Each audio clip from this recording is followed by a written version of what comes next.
प्यारे बच्चों, सामाजिक विषय की क्लास में आज आपका स्वागत है। बच्चों, आज हम भूगोल विषय की आपकी पाठ्य पुस्तक पृथ्वी और हमारा जीवन में पाठ 6 पृथ्वी के परिमंडल का अध्ययन करेंगे। और बच्चों, उसमें हम स्थल मंडल के बारे में विस्तार से जानेंगे। तो चलिए हम देख लेते हैं आज हम क्या जानेंगे। बच्चों, आज हम पृथ्वी के परिमंडलों के बारे में जानेंगे कि पृथ्वी के 4 परिमंडल हैं। उसके बाद स्थल मंडल के बारे में विस्तार से अध्ययन करेंगे। स्थल मंडल में 7 महाद्वीप हैं, तो इन महाद्वीपों के नाम, उनका क्षेत्रफल का अध्ययन करेंगे। फिर इनका क्रम से एक एक महाद्वीप के बारे में विस्तार से जानेंगे, जैसे कि एशिया महाद्वीप, अफ्रीका महाद्वीप, उत्तरी अमेरिका महाद्वीप, दक्षिणी अमेरिका महाद्वीप, अंटार्कटिका महाद्वीप, यूरोप महाद्वीप, ऑस्ट्रेलिया महाद्वीप, और उसके बाद स्थलाकृतियों के बारे में थोड़ा सा जानेंगे। तो चलिए हम शुरू करते हैं। बच्चों, पिछली कक्षाओं में आपने सौरमंडल के बारे में जाना, आपने मानचित्र के बारे में ध्यान से पढ़ा। आज आप पृथ्वी के परिमंडल के बारे में ध्यान से देखिएगा, क्योंकि विभिन्न प्रतियोगी परीक्षाओं में इससे संबंधित प्रश्न पूछे जाते हैं। तो बच्चों, आप जानते हैं हमारी पृथ्वी एक अनोखा ग्रह है। तो ऐसा क्यों है? क्योंकि सिर्फ हमारी पृथ्वी पर ही जीवन योग्य परिस्थितियां हैं। तो ऐसा क्या है जो हमारी पृथ्वी पर जीवन है? बच्चों, हमारी पृथ्वी पर जीवन इसलिए है क्योंकि यहाँ जीवन के लिए आवश्यक 3 तत्व जल, वायु और भूमि है। हमारी पृथ्वी की सतह ऐसी है कि यहाँ जीवन के लिए उपयोगी तीनों तत्व आपस में मिलते हैं और एक दूसरे को प्रभावित भी करते हैं।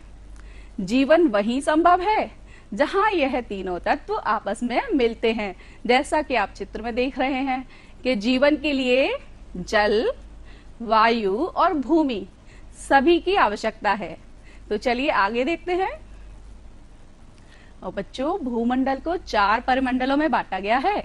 स्थल मंडल, जहां भूमि है, जलमंडल, जहां जली भाग हैं, वायुमंडल, जो पृथ्वी के चारों ओर वायु का आवरण है, वह वायुमंडल के अंतर्गत आता है, और जैव मंडल, यहाँ पेड़ पौधे और जीव जंतु हैं जो जैव मंडल में आते हैं।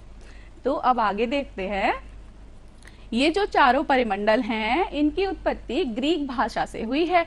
जैसे कि स्थल मंडल को हम लिथोस्फीयर भी कहते हैं, जिसका लिथास का अर्थ है पत्थर। जलमंडल को हाइड्रोस्फीयर कहते हैं, हाइड्रोस का अर्थ है जल। वायुमंडल को एटमॉस्फेयर भी कहा जाता है, एटमॉस का अर्थ है वायु। और जैव मंडल को बायोस्फीयर कहते हैं, बायोस का अर्थ है जीवन। अब आप सोच रहे होंगे पृथ्वी की कैसी आंतरिक संरचना है। तो चलिए एक बार पृथ्वी की आंतरिक संरचना पर नजर डालते हैं। बच्चों, जैसे आप प्याज को छीलते हैं तो उसमें बहुत सी परतें निकलती हैं, इसी तरह से हमारी पृथ्वी में 3 परतें हैं। सबसे अंदर केंद्र में क्रोड होता है, मध्य में मध्य की परत जो क्रोड के ऊपर है उसे हम मेंटल कहते हैं, और सबसे बाहर की परत उसे भूपर्पटी कहते हैं। यहीं पर चारों मंडल आपस में प्रतिक्रिया करते हैं। यहाँ पे जैव मंडल है, वायुमंडल है, स्थल मंडल है और जल मंडल भी है, जैसा कि आप चित्र में देख सकते हैं। बच्चों, अब हम स्थल मंडल के बारे में विस्तार से जानते हैं। पृथ्वी का ठोस भाग जो चट्टान और मिट्टी से मिलकर बना है, स्थल मंडल कहलाता है। स्थल मंडल को भी 2 भागों में बांटा है, महाद्वीप और महासागर बेसिन। तो बच्चों, स्थलीय भूभाग को हम महाद्वीप कहते हैं, जिसमें पर्वत, पठार और मैदान आते हैं, और बड़ी बड़ी जल राशि को महासागर बेसिन कहा जाता है। और सभी महासागर एक दूसरे से जुड़े होते हैं। और बच्चों, किसी स्थान की ऊंचाई अथवा महासागर में किसी स्थान की गहराई को समुद्र तल से नापा जाता है। जैसे विश्व की सबसे ऊंची चोटी माउंट एवरेस्ट समुद्र तल से 8,848 मीटर ऊंची है, और सबसे गहरा गर्त मोरियाना गर्त 22 मीटर गहरा है। अब बच्चों महाद्वीप के बारे में जानते हैं। तो जो स्थल मंडल है उसके खंडों, बड़े बड़े खंडों को महाद्वीप कहते हैं। तो 7 महाद्वीप में बांटा गया है। सबसे बड़ा महाद्वीप है एशिया महाद्वीप, दूसरे नंबर पर अफ्रीका। तो बच्चों पहले इनका क्षेत्रफल भी करोड़ वर्ग किलोमीटर में देख लेते हैं। तो देखिए, सबसे बड़ा महाद्वीप एशिया महाद्वीप है, जिसका क्षेत्रफल करोड़ वर्ग किलोमीटर में 4.38 है। दूसरा सबसे बड़ा महाद्वीप अफ्रीका है, जिसका क्षेत्रफल 3.04 है। और तीसरा उत्तरी अमेरिका है, जिसका 2.45 है। और चौथा क्षेत्रफल की दृष्टि से दक्षिणी अमेरिका है, इसका क्षेत्रफल 1.78 है। अंटार्कटिका का 1.37 करोड़ वर्ग किलोमीटर है। यूरोप 1.02 और ऑस्ट्रेलिया जो कि सबसे छोटा महाद्वीप है, इसका 0.90 करोड़ वर्ग किलोमीटर है। तो इस तरह से बच्चों क्षेत्रफल की दृष्टि से सबसे बड़ा महाद्वीप कौन सा है? देखिए, बिल्कुल सही सोचा आपने। क्षेत्रफल की दृष्टि से सबसे बड़ा महाद्वीप एशिया है और सबसे छोटा ऑस्ट्रेलिया। तो अब बच्चों किसी महाद्वीप का अध्ययन करने से पहले हम विश्व में महाद्वीप और महासागरों की स्थिति को देख लेते हैं। किसी भी नक्शे का अध्ययन करने से पहले हमें दिशाओं का ज्ञान होना चाहिए। तो देखिए बच्चों, ये ऊपर की तरफ उत्तर दिशा, नीचे दक्षिण है, और यह पूरब है और इस तरफ पश्चिम है। और जैसा कि आप जानते हैं, हमारी पृथ्वी की आकृति भू आब है। ध्रुवों पर संतरे की तरह थोड़ी सी चपटी है और मध्य से उभरी हुई है। तो बच्चों, उत्तर की तरफ उत्तरी ध्रुव और दक्षिण की तरफ हमारी पृथ्वी पर दक्षिणी ध्रुव है। और एक भूमध्य रेखा हमारी पृथ्वी को बीच से 2 बराबर भागों में काटती है। इसे हम विषुवत रेखा भी कहते हैं।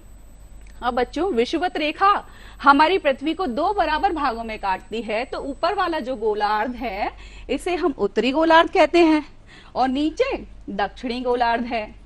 अब भूमध्य रेखा के 23.5 डिग्री पर कर्क रेखा है, जो कि उत्तर दिशा में है, और भूमध्य रेखा के दक्षिणी गोलार्ध में मकर रेखा है, जो भी 23.5 डिग्री पर ही है।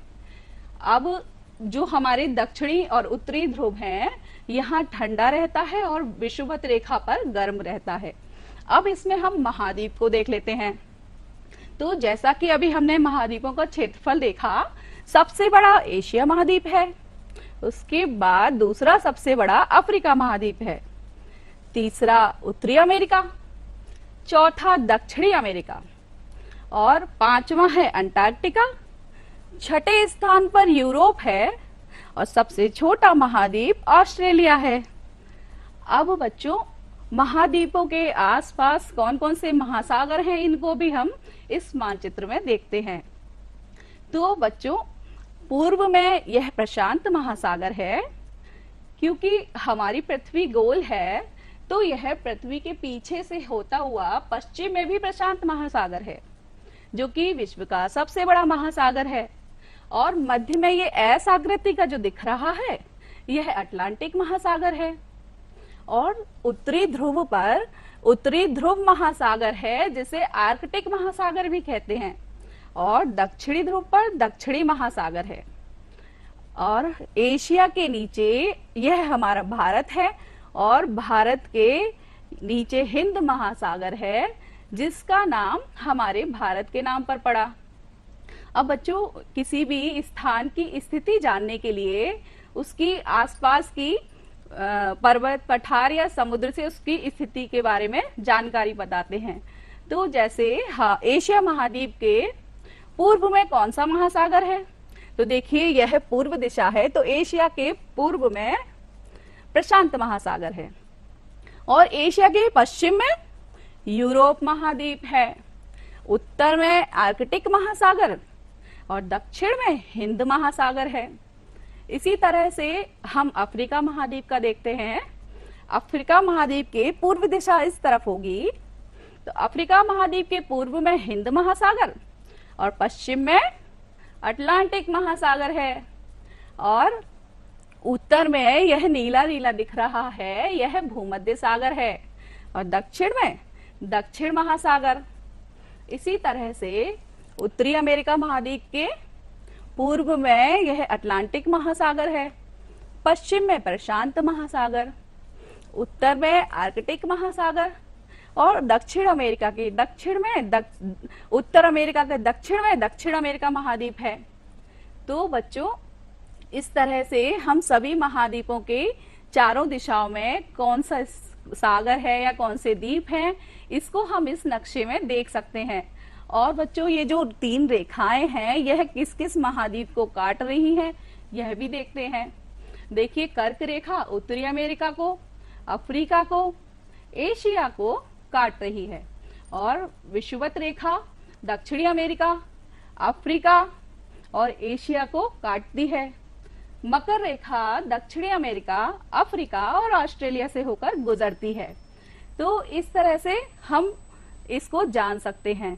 और यदि हम कहें कि हिंद महासागर और अटलांटिक महासागर के बीच में कौन सा महाद्वीप है, तो देखिए अफ्रीका महाद्वीप है।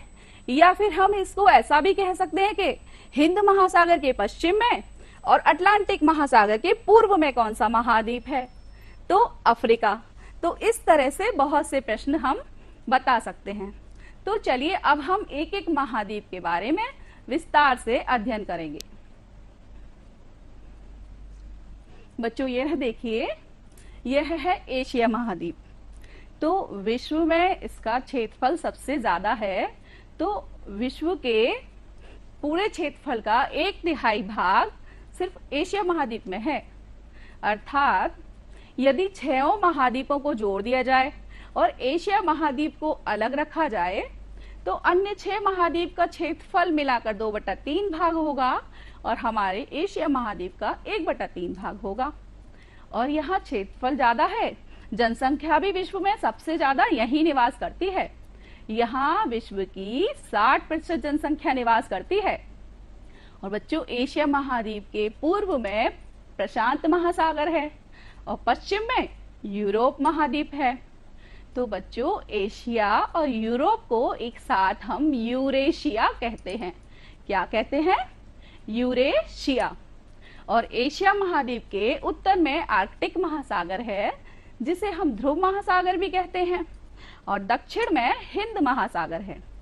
अच्छा बच्चों, एशिया महाद्वीप में चीन, जापान और नेपाल, भारत जैसे देश हैं। एशिया महाद्वीप में विश्व की सबसे ऊंची चोटी माउंट एवरेस्ट है। यह देखिए, ये भारत और नेपाल की सीमा है। यहाँ विश्व की सबसे ऊंची चोटी माउंट एवरेस्ट एशिया महाद्वीप में ही है। और विश्व की छत कहा जाने वाले तिब्बत का पठार, पामीर का पठार और दक्कन का पठार भी एशिया महाद्वीप में ही है। तो यहाँ यह तिब्बत का पठार है, यही पामीर का पठार है, और भारत में दक्कन का पठार है। और बच्चों, एशिया महाद्वीप की प्रमुख नदियां हैं गंगा, यमुना, सतलज, सिंधु, दजला फरात, ह्वांगहो, इरावदी एवं ब्रह्मपुत्र। तो बच्चों, आप देख रहे हैं इनमें से भारत की कौन सी नदियां हैं? आप समझ ही गए होंगे। तो भारत में है गंगा, यमुना, सतलज, सिंधु और ब्रह्मपुत्र। तो इस तरह से हमने एशिया महाद्वीप के बारे में आज कुछ विशेष जानकारी प्राप्त की। अब आगे अब हम अफ्रीका महाद्वीप के बारे में जानते हैं। यह विश्व का दूसरा सबसे बड़ा महाद्वीप है और यहाँ बच्चों पठारी भाग ज्यादा है। उष्णकटिबंधीय क्षेत्र होने की वजह से यहाँ गर्मी ज्यादा पड़ती है। और बच्चों, यहाँ खनिज पदार्थ एवं शक्ति के साधन प्रचुर मात्रा में पाए जाते हैं। और जैसा कि हमने मानचित्र में देखा कि कर्क रेखा, विषुवत रेखा और मकर रेखा, यह तीनों इस महाद्वीप को काटती हैं। और बच्चों, विषुवत रेखीय घने वन, विस्तृत घास के मैदान व विशाल मरुस्थल भी पाए जाते हैं। विशाल मरुस्थलों में बच्चों, यहाँ विश्व के सबसे बड़ा मरुस्थल सहारा मरुस्थल इस महाद्वीप में उत्तर दिशा में है। तो चलिए देखते हैं बच्चों, ऊपर की तरफ उत्तर दिशा है, तो इस महाद्वीप के उत्तर में यह सहारा मरुस्थल है। यहाँ विश्व की सबसे लंबी नदी मिस्र देश से निकलती है, तो यह मिस्र देश है, और यहाँ यह विश्व की सबसे लंबी नदी नील नदी निकलती है। और यहाँ बच्चों मिस्र देश के पिरामिड विश्व भर में प्रसिद्ध हैं, तो आपने देखे हैं? तो चलिए देखते हैं। देखिए बच्चों, यह है मिस्र देश के पिरामिड जो कि विश्व भर में प्रसिद्ध हैं, दूर दूर से पर्यटक देखने आते हैं। अब बच्चों, यहाँ विक्टोरिया जलप्रपात भी है जो कि अपनी सुंदर छटाओं के लिए विश्व में प्रसिद्ध है। तो विक्टोरिया जलप्रपात, अब आप सोच रहे हैं जलप्रपात क्या होता है? जलप्रपात अगर ऊपर से जल गिरता है तो वह एक झरने की जैसे बहुत खूबसूरत लगता है, तो वही है विक्टोरिया जलप्रपात। तो चलिए देखते हैं। यह देखिए बच्चों, यह है विक्टोरिया जलप्रपात। अच्छा बच्चों, यहाँ की प्रमुख नदियां हैं नाइजर, कांगो और नील। तो देखते हैं, कांगो नदी और लिम्पोपो नदी भी है। तो बच्चों, कांगो नदी विषुवत रेखा को 2 बार काटती है। देखिए, एक बार काटा और यह है दूसरी बार। और इसी तरह से लिम्पोपो नदी भी है जो कि मकर रेखा को 2 बार काटती है। आप चित्र में इन्हें देख सकते हैं। अब चलिए इसके चारों दिशाओं में क्या है यह देख लेते हैं। तो यह है अफ्रीका महाद्वीप। इसके यह कौन सी दिशा हुई बच्चों? यह हुई पूर्व दिशा। तो अफ्रीका महाद्वीप के पूर्व में हिंद महासागर, पश्चिम में यहाँ पर अटलांटिक महासागर, और उत्तर में भूमध्य सागर है, दक्षिण में दक्षिण सागर है। और बच्चों, आपको जानकर आश्चर्य होगा कि मानव का जन्म इसी महाद्वीप में हुआ था और वह फिर आगे जाकर अन्य महाद्वीपों में बस गया। तो बच्चों, अब हम आगे देखते हैं। बच्चों, अब हम उत्तरी अमेरिका महाद्वीप के बारे में जानेंगे। तो उत्तरी अमेरिका महाद्वीप के बारे में एक मजेदार बात बताते हैं। बच्चों, पहले हमारा भारत सोने की चिड़िया कहा जाता था। तो भारत से सस्ता व्यापार करने के उद्देश्य से कोलंबस नाम का समुद्री यात्री पुर्तगाल से अटलांटिक महासागर में होता हुआ भारत की खोज के लिए निकला, लेकिन वो खोजते खोजते वेस्ट इंडीज पहुंच गया। तो देखिए, यह है वेस्ट इंडीज, और वेस्ट इंडीज के उत्तर पश्चिम में है उत्तरी अमेरिका। तो उसने यहाँ इस नई दुनिया की खोज की। अब बच्चों, उत्तरी अमेरिका महाद्वीप के बारे में देखते हैं। इस महाद्वीप के पश्चिम में रॉकी पर्वत है जो कि उत्तर से दक्षिण की ओर फैला हुआ है। यह इस महाद्वीप की सबसे लंबी पर्वत श्रृंखला है।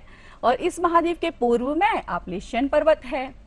बच्चों, यहाँ की नदी मिसिसिपी मिसौरी उत्तर से दक्षिण की ओर बह रही है, और इसके पूर्व में अटलांटिक महासागर, पश्चिम में प्रशांत महासागर, उत्तर में उत्तरी ध्रुव महासागर या फिर आर्कटिक महासागर, और दक्षिण में दक्षिण अमेरिका है। बच्चों, उत्तरी अमेरिका और दक्षिणी अमेरिका के मध्य भूभाग को काटकर पनामा नहर बनाई गई है जो प्रशांत महासागर और अटलांटिक महासागर को जोड़ती है। और यहाँ खनिज पदार्थों व भूमि की प्रचुरता तथा औद्योगिक विकास के कारण सर्वाधिक विकसित महाद्वीप है, और इससे कर्क रेखा गुजरती है। यह उत्तरी ध्रुव पर चौड़ा और नीचे से नुकीला है। और बच्चों, यह महाद्वीप, इस महाद्वीप में विश्व के विकसित देश कनाडा, अमेरिका और मेक्सिको हैं। चलिए अब हम दक्षिणी अमेरिका के बारे में जानते हैं। तो जैसा कि नाम से समझ में आ रहा है, यह उत्तरी अमेरिका के दक्षिण में है, इसलिए इसे हम दक्षिणी अमेरिका कहते हैं। और यह महाद्वीप, इस महाद्वीप के पश्चिम में विश्व की सबसे लंबी पर्वत श्रृंखला एंडीज श्रेणी है। और यहाँ की अमेजन घाटी, ये जो नदी घाटी है, यह अपनी वनस्पति के लिए विश्व में प्रसिद्ध है। और यह नदी अपने अवाह क्षेत्र की दृष्टि से विश्व की सबसे बड़ी नदी है। जबकि बच्चों, सबसे लंबी नदी हमने अफ्रीका में पढ़ी थी, नील। और अवाह क्षेत्र मतलब होता है इसका जल ग्रहण क्षेत्र। बहुत सारी छोटी छोटी सी नदियां इसमें आकर मिलती हैं, तो यह विश्व की अवाह के क्षेत्र की दृष्टि से सबसे बड़ी नदी है। और यह विषुवत रेखा के दक्षिण में है और मकर रेखा भी इससे होकर गुजरती है। तो बच्चों, इसके पूर्व में अटलांटिक महासागर, पश्चिम में प्रशांत महासागर है और उत्तर में उत्तरी अमेरिका महाद्वीप, दक्षिण में दक्षिण सागर है। अब इसके बाद हम अंटार्कटिका महाद्वीप के बारे में जानेंगे। तो बच्चों, दक्षिणी गोलार्ध में दक्षिणी ध्रुव के पास अंटार्कटिका महाद्वीप है जो कि बर्फ से ढका रहता है। यह महाद्वीप दक्षिणी ध्रुव के पास है और अंटार्कटिका वृत्त के दक्षिण में स्थित है और यहाँ पर मानव के लिए रहना कठिन है। फिर भी यहाँ बहुत से देशों ने अपने शोध केंद्र स्थापित किए हैं और हमारे भारत ने भी यहाँ पर 3 शोध केंद्र बनाए हैं, दक्षिण गंगोत्री, मैत्री और भारती। और यह देखिए, यह मकर रेखा है, मकर रेखा के दक्षिण में है। चलिए अब हम यूरोप महाद्वीप की बात करते हैं। यह क्षेत्रफल की दृष्टि से 6ठे स्थान पर है और बच्चों, यूराल और काकेशस पर्वत इसके पूर्व दिशा में इसे एशिया महाद्वीप से अलग करते हैं। तो देखते हैं, यह देखिए, यह यूराल पर्वत है, यह काकेशस पर्वत है, यहाँ एशिया महाद्वीप है। तो यूरोप महाद्वीप को यूराल और काकेशस पर्वत एशिया महाद्वीप से अलग करते हैं। और बच्चों, इस महाद्वीप के उत्तर में आर्कटिक महासागर और दक्षिण में यहाँ भूमध्य सागर है। और बच्चों, इस महाद्वीप में अनेक देश हैं, जैसे इंग्लैंड, पुर्तगाल, फ्रांस। यह देखिए, भूमध्य सागर में इटली, जर्मनी, पोलैंड, नॉर्वे और स्वीडन। और बच्चों, यहाँ एक ऐसा देश है जो एशिया महाद्वीप में भी है और यूरोप में भी है। तो आप देखिए, यहाँ रूस है जो विश्व का सबसे बड़ा देश है, जो एशिया महाद्वीप में भी है और यूरोप में भी है। और यहाँ अधिकांश विकसित देश हैं और पिछली 3-4 शताब्दियों से पूरे विश्व पर इन्होंने अपना प्रभाव डाला है।